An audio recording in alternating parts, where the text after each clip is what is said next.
అందరికీ నమస్కారం. ఈరోజు ఒకటే అండి, ఎప్పుడు ఏం చెప్పినా ఏది చేసినా దళిత బహుజనుల మొత్తం ఒకటి కావాలి, బహుజన సామాజిక వర్గం మొత్తం ఒకటి కావాలి. ఎవరం ఏ సంఘాలలో ఉన్నా, ఏ మతాలలో ఉన్నా, ఏ కులాలలో ఉన్నా ఫైనల్గా వచ్చేసరికి దళిత బహుజనుల మొత్తం ఒకటి కావాలి, బహుజన రాజ్యాధికారం దిశగా వెళ్ళాలి. ఎవ్వరం ఏ సంఘంలో ఉన్నా ఓకే, అందులో ఉన్నంతసేపు మాట్లాడండి, చేయండి, ఏదైనా ఓకే. ఫైనల్గా వచ్చేసరికి మన లక్ష్యం బహుజన రాజ్యాధికారం దిశగా వెళ్ళాలి. ఒక్కసారి ఆలోచించండి. మేము ఈ సంఘంలో ఉన్నాంగా, ఇంట్లో ఉన్నాం కదా, ఈ పార్టీలో ఉన్నాం కదా, ఎందులోనన్నా ఉండండి, ఒక నాయకుడిని ఎన్నుకోవాలి అని అన్నప్పుడు ఖచ్చితంగా ఆ నాయకుడిని ఎన్నుకునే విషయంలో దళిత బహుజనులకు సంబంధించిన నాయకుడిని ఎన్నుకోండి. ఖచ్చితంగా బహుజన రాజ్యాధికారం వస్తుంది. అందరూ ఒక మాట మీద, అన్ని అగ్రకులాల వాళ్ళు ఎవరైనా ఒక మాట మీద ఉన్నప్పుడు మన దళిత బహుజనులు అందరం ఒక మాట మీద ఎందుకు ఉండలేము? అది ఒకసారి గమనించాలి అందరం. రేపు త్వరలో జరగబోయే ఏ ఎలక్షన్లు అయినా, ఇప్పుడు సర్పంచ్ ఎలక్షన్లు అట్లాంటివి ఏమున్నా కూడా ఖచ్చితంగా దళిత బహుజనులకు సంబంధించిన నాయకులని ఎన్నుకోవాలి. అట్లాంటప్పుడే గ్రామాల నుండే ఆ మార్పు మొదలైనప్పుడు దేశం మొత్తం మారిపోతుంది. దేశానికి గ్రామాలు పట్టుకొమ్మలు అన్నారు కదా, ఇక్కడ నుండి మార్పు మొదలైనప్పుడు ఎక్కడ ఎవరు నిలబడ్డా దళిత బహుజనులకు సంబంధించిన నాయకుడు నిలబడ్డప్పుడు మనం అతన్నే ఎన్నుకున్నప్పుడు దేశానికి పట్టుకొమ్మలు గ్రామాలు కదా, ఖచ్చితంగా మార్పు మొదలవుతుంది, మార్పు వస్తుంది. దళిత బహుజనులు మొత్తం ఒకటైనప్పుడు బహుజన రాజ్యాధికారం వస్తుంది. ఆ బహుజన రాజ్యాధికారం దిశగా వెళ్ళాలి మనం. ఇప్పుడు ఎన్నో సంఘాలు ఉన్నాయి. ఏ సంఘాలైనా పేద ప్రజల కోసం పనిచేస్తలేవు. పేరుకు సంఘాలు ఉన్నాయి కానీ ఆ సంఘాలలో ప్రజలు లేరు.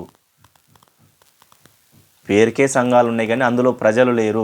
ప్రజలకు కష్టాలు వస్తే ఆదుకునేటోళ్ళు లేరు. ఓ సంఘం అంటే ఎనీ టైం, ఎప్పుడు 24 గంటలు, ఎప్పుడు మాకు ఈ సమస్య ఉందంటే ముందుకొచ్చి పోరాడాలి. అట్లాంటి పరిస్థితి లేదు. మీ సంఘం మీదే, మా సంఘం మాదే, మీ కులం మీదే, మాదే అన్నట్టుగా ఉన్నారంతే. అందుకనే అందరం కలిసి విడివిడిగా ఉండి సంఘాలు పెట్టినప్పుడు బలం ఉండదు, ప్రజాబలం తక్కువ ఉంటుంది. కాబట్టి అందరం కలిసి ఒకటే సంఘంలా, దళిత బహుజనులు అందరూ కలిసి ఒకటే సంఘంగా పెట్టినప్పుడు బలంగా తయారవుతుంది ఆ సంఘం. అందులో రకరకాల ప్రజలు ఉంటారు కాబట్టి ఇంకా ఎవరి ప్రజలకి ఏ సమస్య వచ్చినా కూడా ఇంకా ముందుకు వెళ్ళడానికి ఉంటారు. మొదటగా చేయవలసింది మనం త్వరలో ఎప్పుడు ఏమి ఎలక్షన్లు ఉన్నా, చిన్నది ఊర్లో ఉన్నా, ఏడ ఉన్నా కూడా ఎలక్షన్లు కానీ ఏదన్నా కానీ ఒక నాయకుడిని ఎన్నుకునే విషయంలో ఖచ్చితంగా దళిత బహుజనులకు సంబంధించిన నాయకుడిని ఎన్నుకున్నప్పుడు బహుజన రాజ్యాధికారం వస్తుంది. బహుజన రాజ్యాధికారం దిశగా వెళ్తాం మనం. ఈరోజు ఏం మారింది? దళిత బహుజన సామాజిక వర్గం ఏం మారింది? గత ప్రభుత్వం వచ్చి కూడా ఏం చేయలేదు. 10 సంవత్సరాలు వాళ్ళు పాలనలో ఉండి పేద ప్రజలను పట్టించుకోలేదు, దళిత బహుజనులను పట్టించుకోలేదు, కనీసం వాళ్ళకి ఇచ్చిన హామీలు కూడా నెరవేర్చలేదు. వాళ్ళ 10 సంవత్సరాల పాలనలో ఏ ఒక్క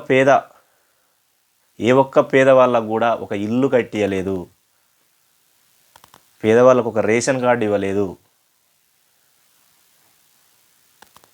కాబట్టి అదే మనం దళిత బహుజనులకు సంబంధించిన నాయకులను, మెయిన్గా పరిపాలించే నాయకుడిని దళిత బహుజనులకు సంబంధించిన నాయకులను ఎన్నుకున్నప్పుడు ఖచ్చితంగా మార్పు వస్తుంది. ప్రజల జీవితాలలో మార్పు వస్తుంది. ఆ విధంగా మనం ముందుకెళ్ళాలి.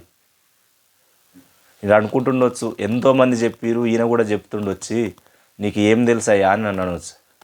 పేదల కష్టాలు తెలుసు. పేదలు 3 పూటలు తినడానికి ఎంత కష్టపడతారో తెలుసు.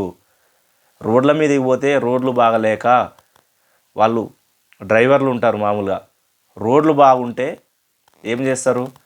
ఒక ట్రిప్ తిరిగే కాడ 2 ట్రిప్పులు తిరుగుతారు రోడ్లు బాగుంటే. రోడ్లు బాగా లేకుంటే ఒకటే ట్రిప్ పోయేస్తారు ఆటోలో. అదే మీరు రోడ్లు బాగా చేస్తే 2 ట్రిప్పులు పోతారు, డబ్బులు ఎక్కువ సంపాదిస్తారు, వాళ్ళ కుటుంబాన్ని వాళ్ళు సాదుకోగలుగుతారు. అంటే ఇక్కడ మీరు ప్రజలకు అవకాశాలు కల్పించాలి. అవకాశాలు కల్పిస్తే ఎవరి పని వాళ్ళు చేసుకొని బతుకుతారు. ఒక అడ్డ మీద కూలీగా ఉన్నారు. ఇప్పుడు 10 సంవత్సరాల నుంచి అదే పని చేసిన వాళ్ళు ఇప్పుడు కూడా అదే పని అడ్డ మీద కూలీగానే చేస్తున్నారు. అంటే మారలేదు. మీరు ప్రభుత్వాలలో ఇప్పుడు గత ప్రభుత్వం చూద్దాం, బీఆర్ఎస్ ప్రభుత్వం, మీరు ఆ 10 సంవత్సరాల పాలనలో పేదవాళ్లకు ఇండ్లు కట్టిస్తే వాళ్ళ దగ్గర ఉన్న డబ్బులను ఇంకా వేరే రకంగా ఇన్వెస్ట్ చేసుకొని వాళ్ళు పైకి రావడానికి అవకాశం ఉండేది. మీరు ఇల్లు కట్టిస్తారని ఎదురు చూసి వాళ్ళ దగ్గర ఉన్న డబ్బులతోటి వాళ్ళు ఇల్లు కట్టుకొని ఇప్పుడు నష్టమే కదా. వాళ్ళు ఒక ఇన్వెస్ట్మెంట్ కోసం అని పెట్టుకున్న దాన్ని మీరు ఇల్లు కట్టియకపోవడం వల్ల ఖచ్చితంగా ఇల్లు లేకుండా ఉండలేరు కదా. వాళ్ళు దీనికి ఇన్వెస్ట్మెంట్ పెట్టేసరికి ఆ డబ్బులు లేకుండా అయిపోయి ఇంకా పేదవాళ్ళుగానే ఉండిపోతారు కదా. అది జరిగింది అక్కడ. అందుకనే దళిత బహుజనులకు సంబంధించిన నాయకులను ఎన్నుకోవాలి. నాకు ఏం తెలుసు అని అడగడం కాదు, పేద ప్రజల కష్టాలు తెలుసు. పేదవాడు 3 పూటలు తినడానికి ఎంత శ్రమ పడతాడు, ఎంత ఆరాట పడతాడు, ఎన్ని కష్టాల నుండి బయటకు వస్తాడు అది తెలుసు. మనిషి జీవితం తెలుసు నాకు.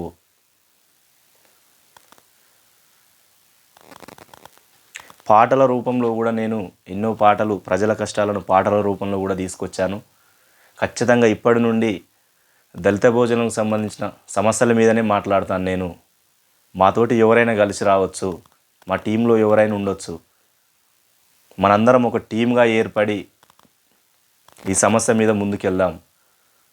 ఎంతోమంది ఎన్నో రకాల సంఘాలు వేడుతున్నారు తెలుసు. పేరుకు సంఘాలు ఉంటున్నాయి కానీ ప్రజలకు న్యాయం జరగడం లేదు. ఖచ్చితంగా మా టీం ద్వారా దళిత భోజనాలకు సంబంధించిన సమస్యల మీదనే ముందుకెళ్తాం. దళిత భోజనాలు మొత్తం ఒకటి కావాలి. బహుజన రాజ్యాధికారం ఫైనల్గా అయింది. బహుజన రాజ్యాధికారం మనకు రావాలి.